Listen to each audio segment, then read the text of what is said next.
आज आपको यकीन तो हो गया होगा कि ये टीम नजीब मुल्ला के अंदर क्या अलग चीज है।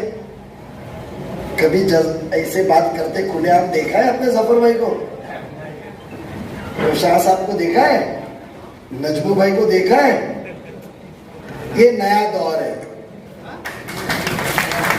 अब हमको सफर बाकी नहीं चाहिए, हमको इस आवाम के लिए नया दौर चाहिए। ये नया दौर है। ये राष्ट्रवादी कांग्रेस पार्टी के हमारे साथी है, सरकार में हम साथ में हैं। किसी को भी बात करने में, भले वो टीबी की जगह टीबी की बीमारी निकले या बटले के बारे में कहने की बात निकले, किसी को डर या झिझक थी? मैं मुकर्रिर से पूछना चाहूंगा, ये आजादी है, चुन के देते हैं आप, तो हम किसके नीचे दबे क्यों? हम तो सिर्फ अल्लाह को डरते हैं। ये आजादी है, ये नई दौर है जो हकीकत में आने वाले दिनों में सिर्फ खिदमत करेगी। आज नजूम है, आपने एक बात बहुत साफ तरीके से कही, जो मैंने जाती तौर पे आपके घर में जब आपको दावत देने के लिए आया था, तो मैं आपके घर में मैं आया था पहली बार, और इस वक्त भी दावत देने को। उस वक्त आपने मुझे पूछा था कि नजीब भाई ऐसा क्या हो गया कि जो शख्स के लिए सुबह 4 बजे मेरे घर से निकलते थे और सुबह 8 बजे फिर से दूसरे दिन मुझे उठाने आते थे, जिन्नात की तरह काम करने वाला जिन्नात की तरह उनके पीछे पड़ गया। ये आपने कहा, पूछा मुझे, जो आपने अभी ये बात कही ना कि हमें इलेक्शन लड़ने नहीं आ रहे हैं, यहाँ जो हमारी उम्मत है, जो हमारी आवाम है, जो हमारी कौम है, जो हमारा मुस्तकबिल है, उसकी खिदमत करने को आ रहे हैं। जो काम करेंगे वो वोट में मापा नहीं जाएगा, जिसका खिदमत करेंगे वो हमारे कितने इजाफे का वो वोट है कि नहीं है, वो हमारे फायदे का है कि नहीं है, इसको मदद करने में वहां के मेरे कितने वोट माइनस हो गए, ये चीज सोचने का दौर खत्म, अब सिर्फ खिदमत का दौर। मुझे फक्र है रूपाली ताई, संगीता जी हमारे बीच में, तुम्हारे हमारे बहन ने बहुत खुल के साथ दिया। आज मुझे दोनों से पूछो, मैं ऑफिस के उद्घाटन को गया रूपाली ताई के, और उद्घाटन में मुझे कहती है कि दादा इतने साल से हमारा खानदान सियासत के अंदर बहुत आगे है, खिदमत में हम मकामी बहन लोग हैं। हमारी शहर की अध्यक्षा कार्याध्यक्षा मनीषा ताई का स्वागत। रूपाली ताई ने कहा, बट इतनी इज्जत हमको कभी नहीं मिली, इतनी आजादी हमको कहीं नहीं मिली। संगीता ताई आई वो चीज पे कि मुझे यकीन है कि जो जबान दी जाएगी वो मुकम्मल पूरी की जाएगी। हम सच आपके सामने करेंगे। नजूम भाई, मैं आपको यकीन दिलाता हूं कि यहाँ वोट के लिए नहीं, काम के लिए हर एक जन काम करेगा। ये फ्यूचर क्या हुआ है, फ्यूचर आज क्या हुआ है? आज मैं सबसे पहले जिम्मेदारी के साथ कहूंगा, आपने जो बात को छेड़ा है जफर भाई, कि बेशक हम सरकार में हमारी तरफ फिरका परस्त ताकतों के साथी, फिरका परस्त ताकतों के साथी गद्दार और क्या क्या बयान करते हैं। मैंने तो एक ही सवाल किया था, उसका इनाम ₹1,00,000 रखा था। अब वो नईम खान साहब का प्रोग्राम मुबारक हॉल में 1 महीना होने आया कि जवाब किसी को मिला हमारे आमदार साहब से कि वो कौन शख्स है? जफर भाई, वो बटले के बारे में तो मैं ज्यादा कुछ कहूंगा नहीं, क्योंकि कुछ लोग एहसान फरामोश हो गए। उनके बारे में एक बार रास्ते पे चलते हो ना, हाथी भूखता है, हाथी चलता है, कुत्ता भूखता है। अरे ये तो कुत्ता भी नहीं है, पिल्ले का पिल्ला है, ये भूखेगा दिखेगा भी कहाँ। मैं उनको ये कहना चाहता हूं, अरे आप भूल गए जब बाय इलेक्शन लगा था और बांद्रा ईस्ट से जब आप इलेक्शन लड़े थे तो वही भारत नगर,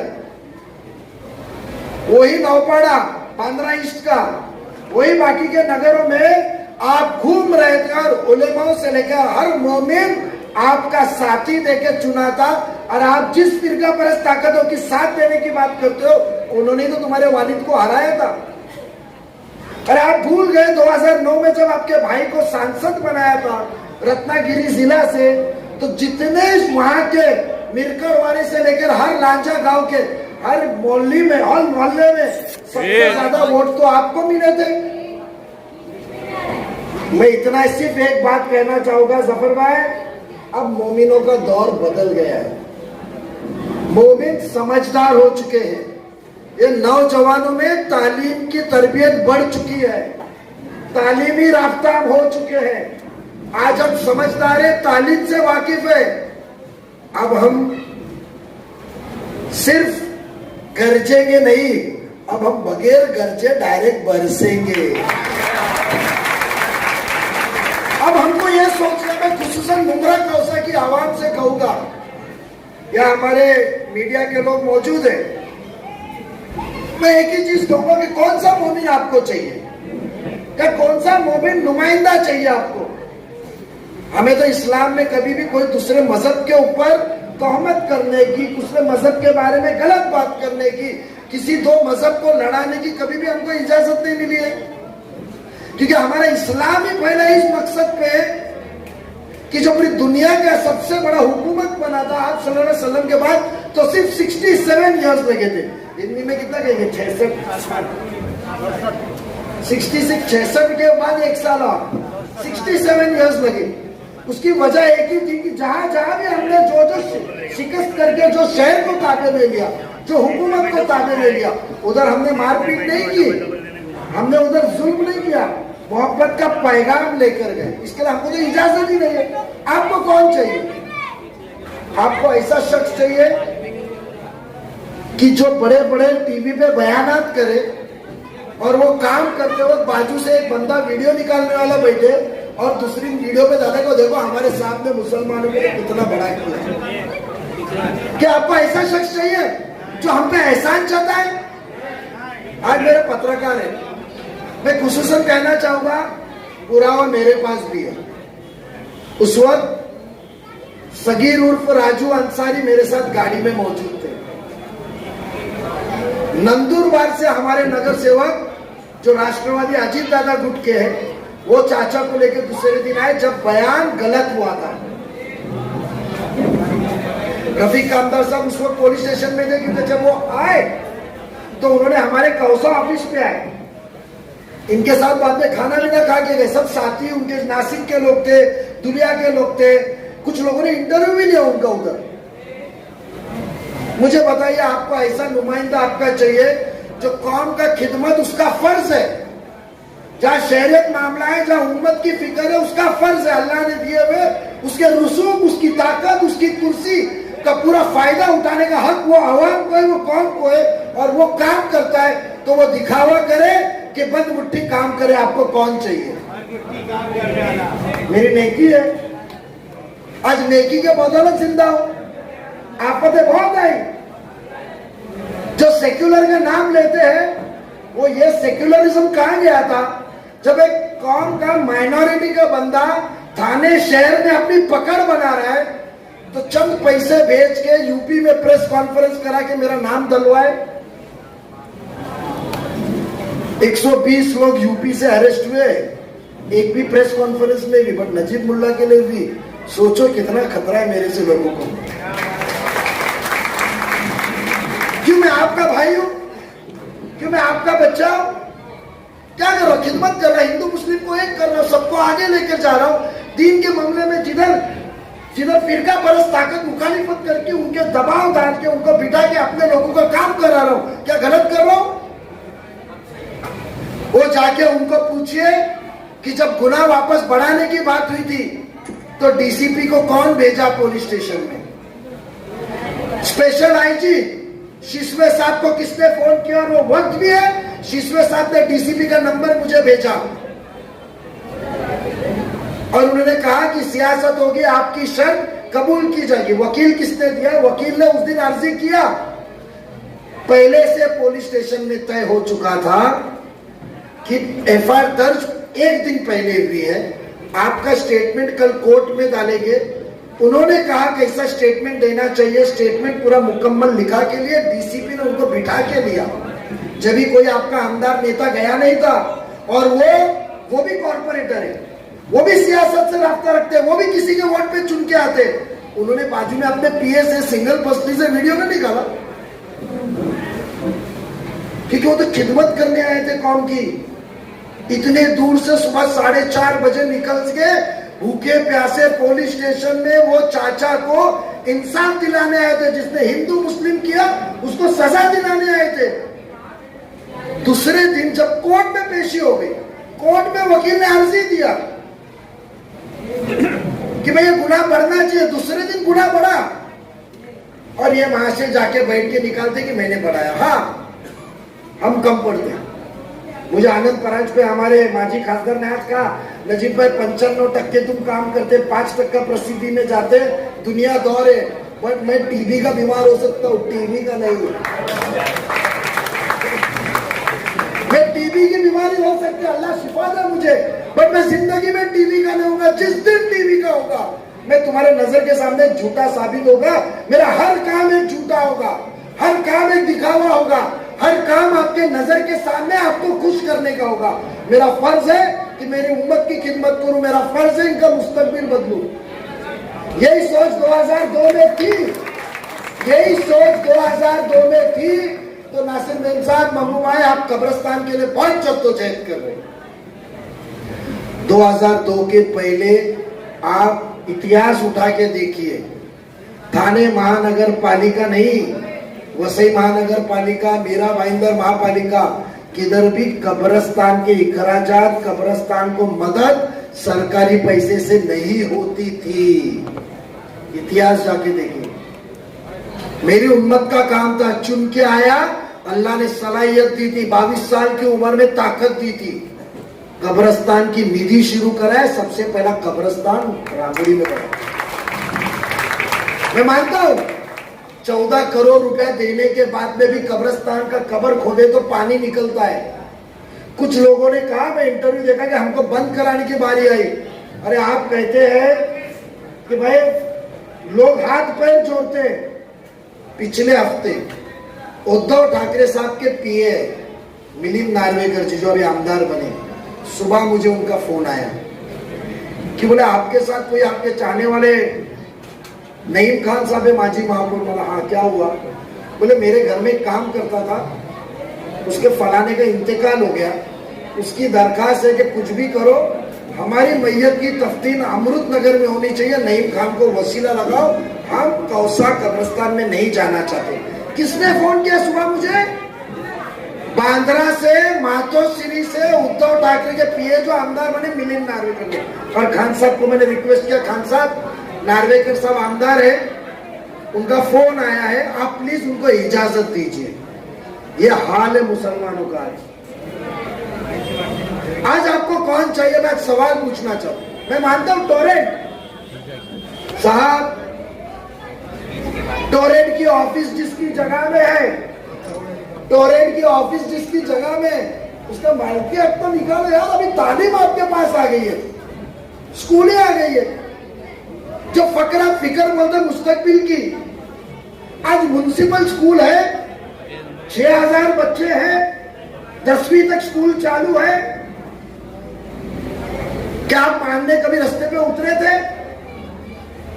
तुम्हारा भाई बच्चा बैठा था जो 2000 से चुन के आया, अकेला सुप्रीम कोर्ट से ऑर्डर लाया और पहली 10वीं की क्लास 2007 में राबड़ी में शुरू हुई और 9 के बाद मुमरा में शुरू की। कौन मांगने नहीं आया था? ठीक है नजमू भाई, आप जो कह रहे ना, वो हमारी खिदमत खल्क, हमारी नेकी है। अल्लाह इसके लिए कितना भी हो तो उरूज में लेके जाता है। कब्रिस्तान के मामले में बीच में हमारी बहन ने एक वीडियो डाली मेरे जूना कि मैंने कहा था एक इंटरव्यू के अंदर कि लोगों की गलत फहमी है कि नजीबुल्लाह का उस दौर का बयान देखो, अभी देखो, याद आया होगा, मौजूद है इधर। मैं जानता हूं काउंटर होते रहेगा इलेक्शन में। मैं आवाम को बताता हूं, हम झूठे वीडियो बनाने में कम पड़े, क्योंकि हमने पगार पे इंसान नहीं रखे, हम साथ में वीडियो शूटिंग वाले नहीं रखे, हमने 50 लोग थाना के ऑफिस में एडिट करने वाले नहीं रखे, मिमिक्स बनाने वाले नहीं रखे। हम सच्ची लड़ाई आपके सामने लड़ेंगे। हम आपके आंखों में आंखें डाल के देखेंगे कि कल जीतने के बाद, अल्लाह कामयाबी करने के देने के बाद, आपके आंखों में आंखें डाल के ही आपको जवाब देंगे और आपको इतनी आजादी देंगे कि कौन कितना भी बड़ा हो, एक छोटा सा हम शख्स भी उसके आंखों में आंखें डाल के उसको सवाल पूछ सकता है। इसके लिए हमने मिसाल दिया, इनको आजादी दी। हमने कहा था, वो ऑफिस में मुझे याद है जहां मैंने वो शख्स को इंटरव्यू दिया था, मेरे बहुत अजीज दोस्त थे, और मैंने वो इंटरव्यू दिया था, मैंने सिर्फ एक बात कहा था कि रिजर्वेशन चेंज करने का प्रस्ताव मैंने सुनील मित्तल से लाया था, और उसकी शर्त यह थी कि कत्तल खाना मेरी जमीन में डाला है। नजीब, मैं मारवाड़ी हूं, मुझे सब चीज चलेगा, मुझे कत्तल खाना मेरे जमीन में नहीं चाहिए। आज तक कत्तल खाना क्यों नहीं हुआ? उस वक्त किसी ने एडवांस पैसा उठाया था, मैनुल भाई पहचानते, और ये चांद नगर के गली में 10 नंबर की गाड़ी घूमती है, उनसे भी पूछो कत्तल खाने के एडवांस वो साल में कितना पैसा आपने दिए थे। चांद नगर के मशहूर शख्सियत है, मेरा भाई है वो, उससे पूछिए। मैंने आवर साहब को कहा कत्तल खाना, तो बोले तू क्या चाहता है? मैं उस इंटरव्यू में भी ये कहा, मैंने कहा कि साहब मैं तो आखिरत की सोचूंगा, कत्तल खाना कल भी मिला तो चलेगा, कब्रिस्तान पहले जरूरी है। मैंने कत्तल खाना शिफ्ट कराने का बात किया था।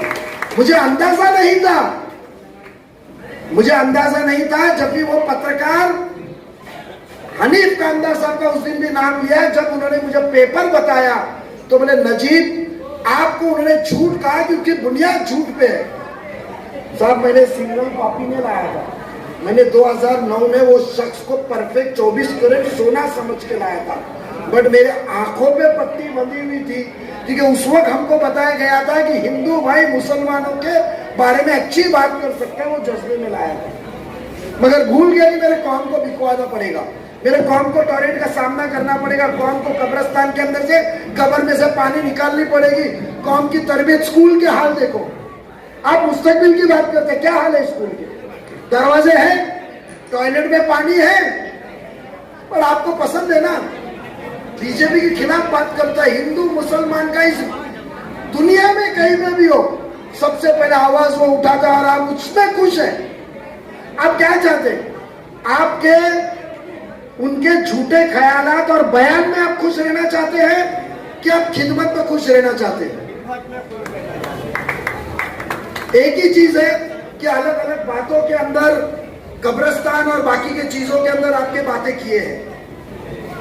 मैं एक ही कहना चाहूंगा कि आज भी मैं स्टेटमेंट पे हूं, मैं इतना कहूंगा कि कब्रिस्तान की जो जगह थी वो जगह पे ही कब्रिस्तान होना चाहिए था। कत्तल खाना शिफ्टिंग के लिए परमिशन मांगी थी और मैंने सुनील मित्तल को कत्तल खाना शिफ्टिंग की बात किया, और वो शिफ्टिंग के बाद हैंड ओवर हुए 2015 में, और कब्रिस्तान की जगह बदली कही गई है 2018 में।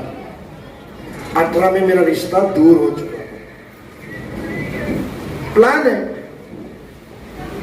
लोगों की बिल्डिंग बनाना अच्छी लगी, और अमीन सयानी जी कुछ जिम्मेदारों ने लाए तो उन्होंने उसके बारे में तो कहा ही।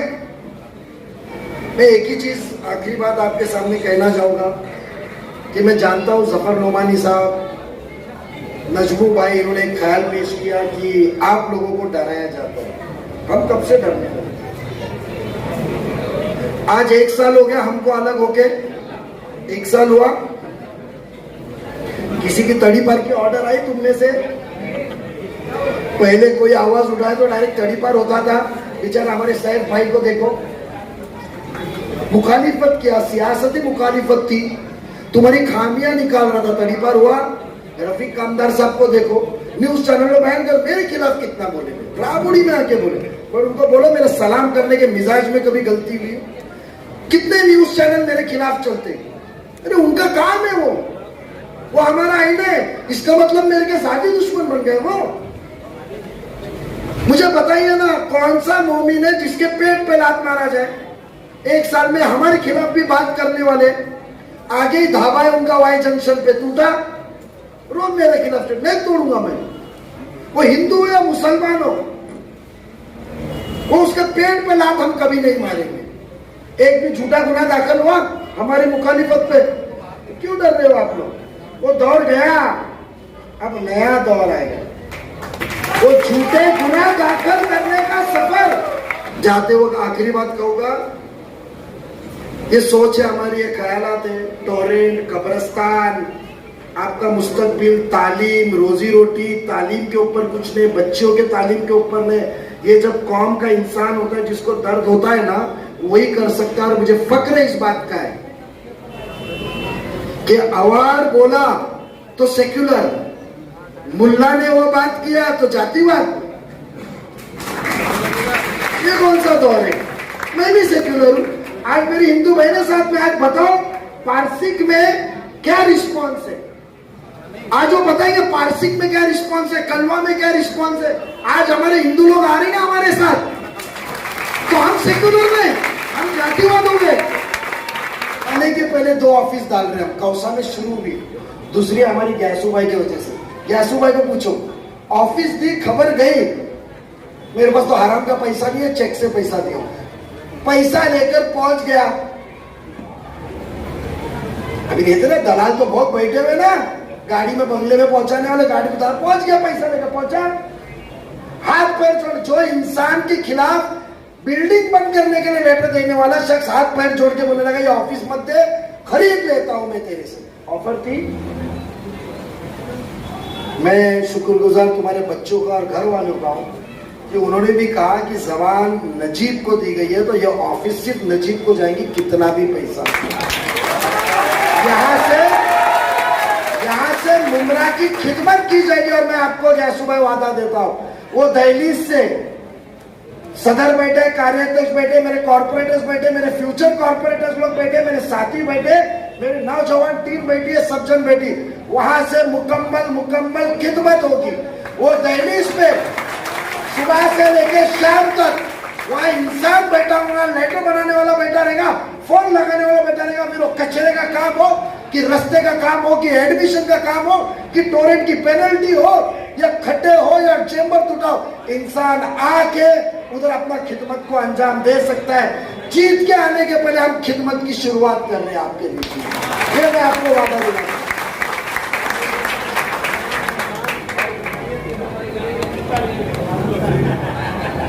जफर भाई सदर है तो वो ऑफिस वो संभालने वाले, और वहां पत्रकार परिषद भी होगी, तो जो दिया जाएगा वो कहा जाएगा वक्ती तौर पे खुश करने के लिए। कुछ कहा नहीं जाएगा कि मेरी लाश गिरेगी, ताला लगेगा, कब्रिस्तान मिल गया, प्लेग्राउंड मिल गया, खातिर लोगों हॉस्पिटल मिल गया, ये मिल गया, कोई झूठे बयानात नहीं होंगे। और उन्होंने कहा जफर भाई अभी सदर है आप, अजीज आपको बेन सदर को सब का लेकर चलना है, सबको कॉर्पोरेटर से दोनों को, तो यूथ की टीम हो, महिला टीम हो, कोई भी हो, तो मैं जफर भाई का कहना है कि वहां इंसान और इंसानियत वाले मिलेंगे। उधर आए तो मेहमान नवाजी मिलेगी, वह कुत्ते मिलेंगे ना। उनका मसला क्या था कुत्तों का, मैंने समझ सकता हूं, मगर मैं इतना कहूंगा, जो उस दिन मैदान का बयान किया तो लोग कह रहे मैदान में 5 एकड़ का मैदान जब देंगे ना तो पुख्ता देंगे। कल या परसों सर्वे करके पॉइंट मार्क होगा, जुबेर साहब ने जी नहीं है, पॉइंट मार्क होगा, उसके बाद में वही बिल्डर कंपाउंड मारेगा। आज तारीख 4 है, अब 30 तारीख के पहले वहां आपको कंपाउंड लगा हुआ दीवार के साथ, हाँ वो बिल्डर उनके है, वो रोके तो मेरे से खैर नहीं, ऐसी मैसेज नहीं चलते, क्योंकि मैं आवाम के लिए मांग रहा हूं, मैं फ्री में 20% का पार्टनरशिप नहीं मांग रहा हूं। जिन्होंने पैसा लगाया उनको असलियत मालूम है, इसके लिए तालियां बजा रहे हैं। तो बेशक ये हमारी सोच है। मैं एक ही बार कहता हूं, एक मौका दीजिए। जो नगर सेवक, हमने आपको एक छोटी सी चिंगारी बताई, जो नगर सेवक, नगर सेविका, जो हमारे यूथ के लोग जो घर बैठे थे, जिसको काम करने नहीं मिलता था, खुल के उतर रहे आपकी खिदमत में। ये आवाज बनेगी वहां के सभागृह में। एक मौका मुझे दीजिए, बीजेपी फिरका पर इसके लिए सवाल पूछा कि आपको कौन चाहिए, जो रात में बीजेपी के साथ खाना खाए, जो रात में उनके पास जाके अपने पैसे का इजाफा लाए, जो उनके घर जाके केस को छुड़ा के लाए, वो चाहिए जो अपना फायदा उनसे निकाल के लाए और आपको झूठे बयानात में रखे कि हकीकत में आपकी खिदमत करे। मैंने आपको बताया, ट्रेन का मामला हो, जो भी मामला हो, जो करना है हमने दिल से किया, पुरावे के साथ किया। तो आपके ऊपर है आने वाला दिन। मैं फिर से पूरी टीम का शुक्रिया अदा करता हूँ, बहुत ही आपका वक्त लिया, लेकिन मेरे ख्यालात आपके सामने पेश करने थे। इंशाल्लाह उम्मीद है आने वाले दिनों में दुआ के साथ, दुआ जरूरी है, दवा भी काम नहीं करती, दुआओं के साथ